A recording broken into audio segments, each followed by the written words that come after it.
आज की वीडियो में क्लास 7th की साइंस का 8th चैप्टर पवन, तूफान और चक्रवात के सेकंड पार्ट के बारे में जानेंगे। तड़ित झंझा और चक्रवात क्या है? तड़ित झंझा भारत जैसे गर्म, आर्द्र, उष्णकटिबंधीय क्षेत्रों में अक्सर विकसित होते रहते हैं।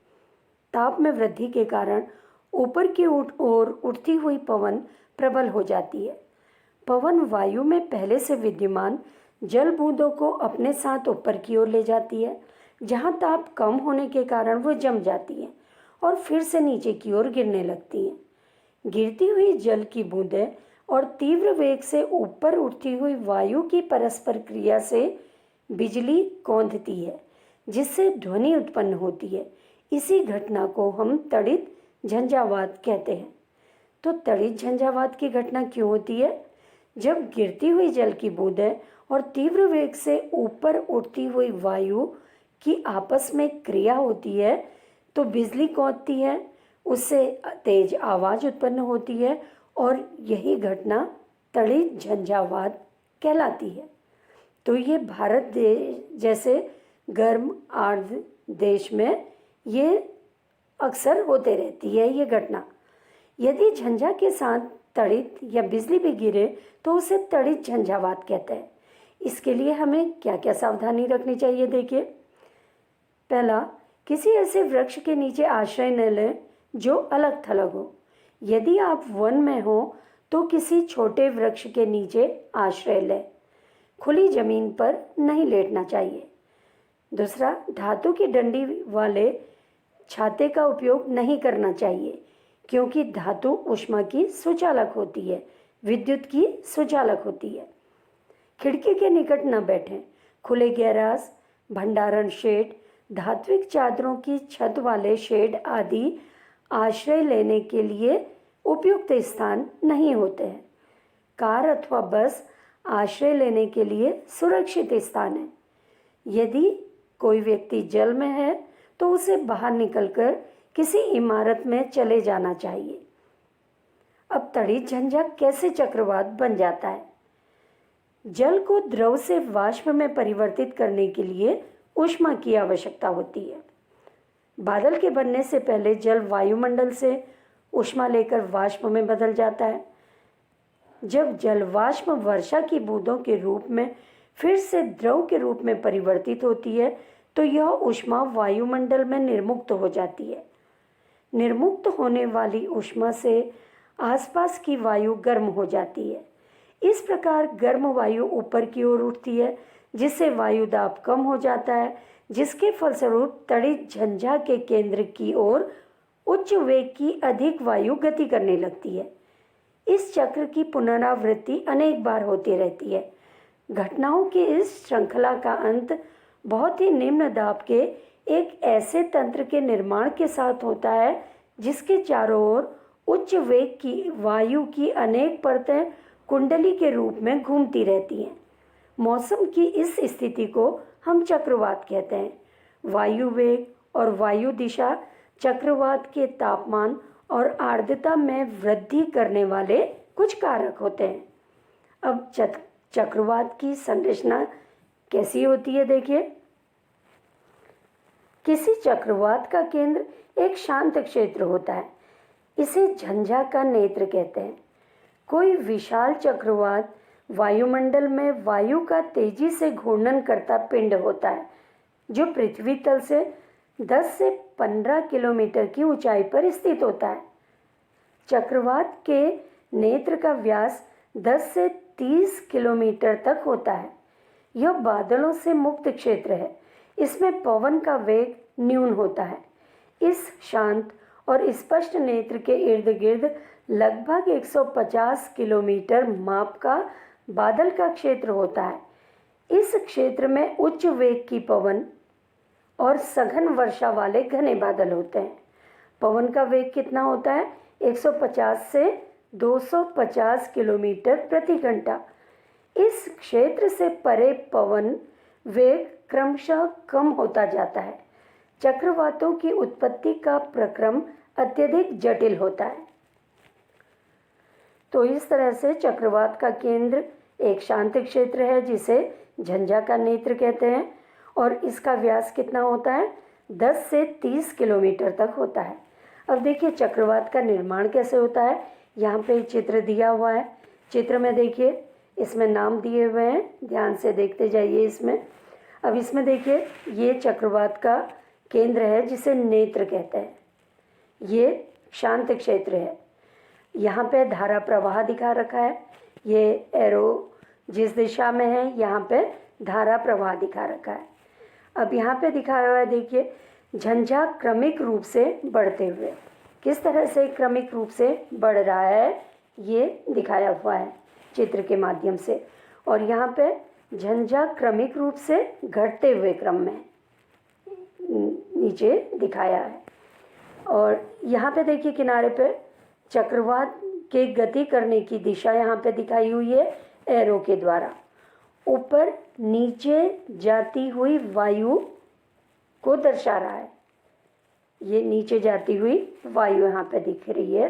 तो ये जो चित्र है ये किस चीज़ का है? चक्रवात के निर्माण का चित्र है।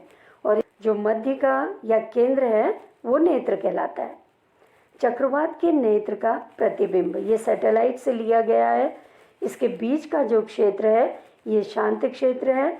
ये उपग्रह के द्वारा या सैटेलाइट के द्वारा चक्रवात का लिया गया चित्र है। चक्रवात से बहुत से नुकसान होते हैं, विनाश होते हैं। अब क्या है देखिए, चक्रवात काफ़ी विनाशकारी हो सकते हैं। तेज पवन समुद्र के जल को तटों की ओर धकेलती है। भले ही चक्रवात तट से सैकड़ों किलोमीटर दूर हो, ये चक्रवात के आगमन के पूर्व संकेत होते हैं। पवन द्वारा उत्पन्न होने वाली जल की लहरें इतनी शक्तिशाली होती हैं कि उनके आघात से कोई भी व्यक्ति बच नहीं सकता। चक्रवात के नेत्र में निम्न दाब होता है, जिसके कारण उसके केंद्र में जल सतह उच्च स्तर तक उठ जाता है। उठता जल 3 से 12 मीटर की ऊंचाई तक ऊपर उठ जाता है। ऐसा लगता है मानो जल की दीवार तट की ओर को बढ़ती जा रही है, जिसके कारण समुद्र का पानी कम ऊंचाई पर स्थित तटीय क्षेत्रों में प्रवेश कर जाता है। इससे जीवन और संपत्ति की गंभीर हानि होती है।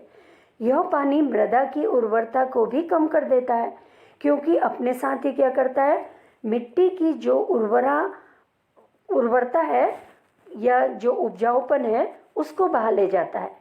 चक्रवात के तट को पार करते समय होने वाली लगातार वर्षा बाढ़ की स्थिति को और भयानक कर देती है। और बाढ़ से क्या होता है, जान माल का नुकसान होता है। तो इस तरह से चक्रवात जो है ये बहुत अधिक विनाशकारी हो सकते हैं। चक्रवात के कारण समुद्र में उठती हुई जल की विशाल लहरें यहाँ पे चित्र में दिखा रखी है। ये लहरें बहुत विशाल होती हैं।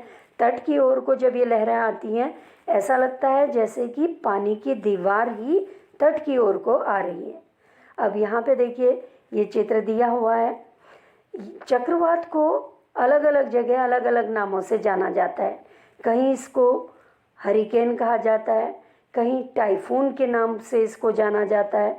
तो चक्रवात जो है ये सर्वव्यापी परिघटना है। ये चक्रवात की जो परिस्थितियां बनती हैं कहीं भी बन सकती हैं और इस तरह से सर्वव्यापी घटना है। किसी टॉर्नेडो का व्यास 1 मीटर जितना कम अथवा 1 किलोमीटर अथवा उससे भी अधिक हो सकता है। टॉर्नेडो की कीप जैसी संरचना उसके आधार के आसपास की धूल, पत्थर, कंकड़, कचरे और अन्य छोटी छोटी वस्तुओं को अपनी ओर खींच लेती हैं निम्न दाब के कारण, और फिर उन्हें अपने शीर्ष के निकट बाहर की ओर धकेलकर फेंक देती हैं। टॉर्नेडो के प्रहार से जीवित रह गए कुछ व्यक्तियों द्वारा बताया गया कि उन्होंने बादलों को अपनी ओर आते देखा और वो जैसे ही घर के भीतर घुसने लगे उनका घर ही हवा में उड़ गया।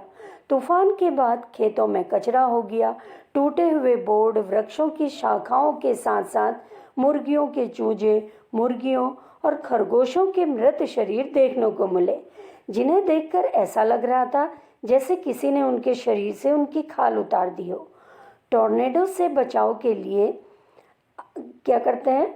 भूमि में गहराई पर आश्रय लेना चाहिए या किसी भवन के अंदरूनी भाग में स्थित ऐसे कक्ष जिनमें खिड़कियां नहीं होती हैं वहाँ पे आश्रय लेना चाहिए।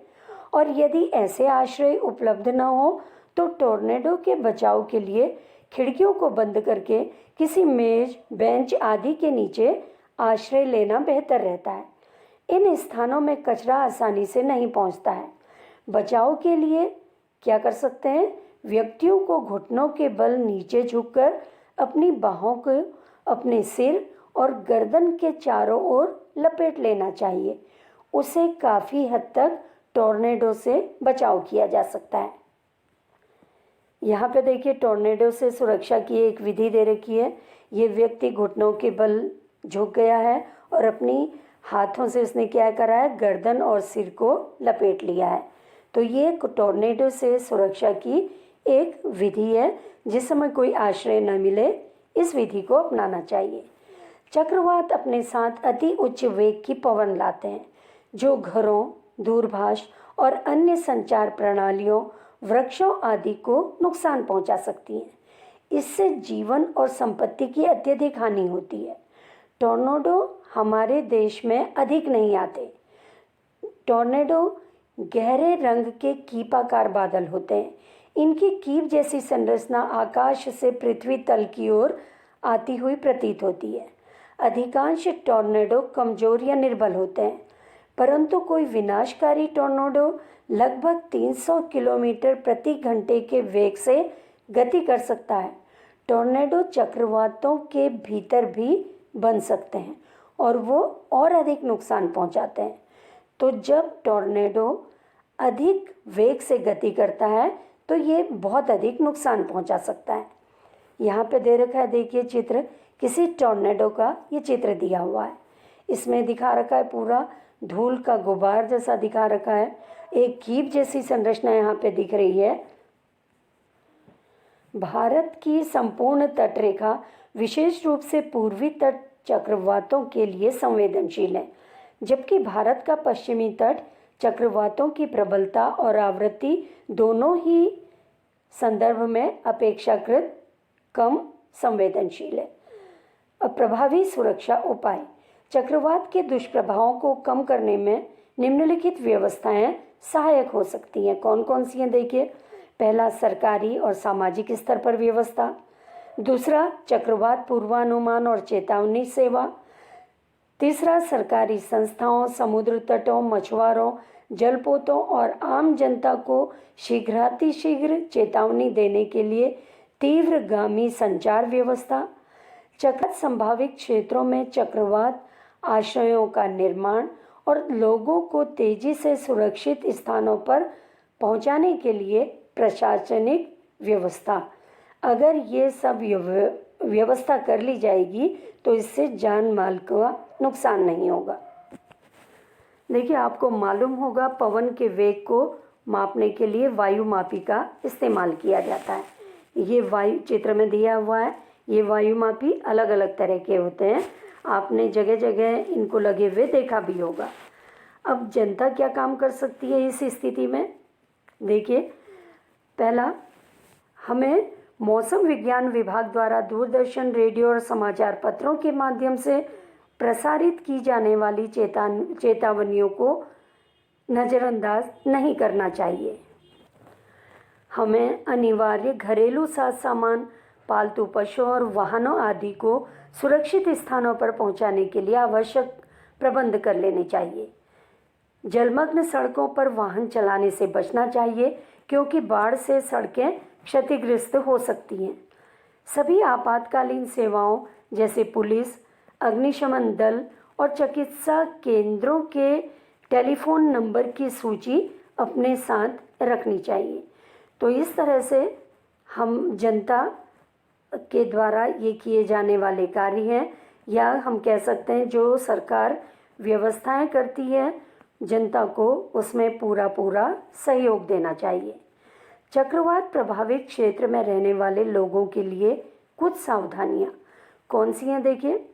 ऐसे जल को पीने के लिए उपयोग न करें जो संदूषित हो सकता है। आपात स्थिति के लिए पेयजल का संग्रहण करें, अन्यथा बीमार हो सकते हैं। गीले स्विच और खंभों से टूटकर गिर गए बिजली के तारों को न छुएं, इससे करंट लगने की संभावना हो सकती है। महज मनोरंजन के लिए बाढ़ अथवा चक्रवात प्रभावित क्षेत्र का भ्रमण करने बाहर नहीं निकलना चाहिए। बचाव दल पर अनावश्यक मांगों की आपूर्ति के लिए दबाव न डालें। उतनी ही वस्तुओं की मांग करें जो बहुत आवश्यक हो। अपने पड़ोसियों और मित्रों को यथासंभव सहयोग और सहायता प्रदान करनी चाहिए। यदि ये सावधानियों का ध्यान रखा जाएगा तो चक्रवात प्रभावित क्षेत्र में रहने वाले लोगों को बहुत राहत मिलेगी। उन्नत प्रौद्योगिकी सहायक सिद्ध हुई है। जो नई टेक्नोलॉजी है वो ऐसे समय में बहुत अधिक सहायक सिद्ध हुई है। आजकल हमें आपदाओं से अधिक सुरक्षा उपलब्ध है। बहुत पहले से क्या होता था, चक्रवात आने से पूर्व सुरक्षा की तैयारी के लिए लोगों को समय नहीं मिल पाता था, लेकिन अब जो सैटेलाइट छोड़े गए हैं उनके द्वारा सूचनाएं आसानी से उपलब्ध हो जाती हैं और आज की स्थितियां बहुत बदल गई हैं। उपग्रह और रडार की उपलब्धता से ये संभव हो जाता है कि किसी भी संभावित झंझा के 48 घंटे पहले ही चक्रवात सतर्कता अथवा चक्रवात की सूचना जारी कर दी जाती है और चक्रवात चेतावनी भी कम से कम 24 घंटे पहले जारी कर दी जाती है। जब चक्रवात तट के निकट होता है तो हर घंटे अथवा आधे घंटे पर उसकी प्रगति और दिशा के बारे में संदेश प्रसारित किए जाते हैं। अनेक राष्ट्रीय और अंतर्राष्ट्रीय संगठन चक्रवात से संबंधित आपदाओं को मॉनिटर करने में सहयोग प्रदान करते हैं और इस तरह से जो लोग उस क्षेत्र में रहते हैं उनके बचाव की पूरी सुरक्षा सरकार के द्वारा की जाती है। इसके बाद के वीडियो में इस चैप्टर के प्रश्न उत्तर देखेंगे।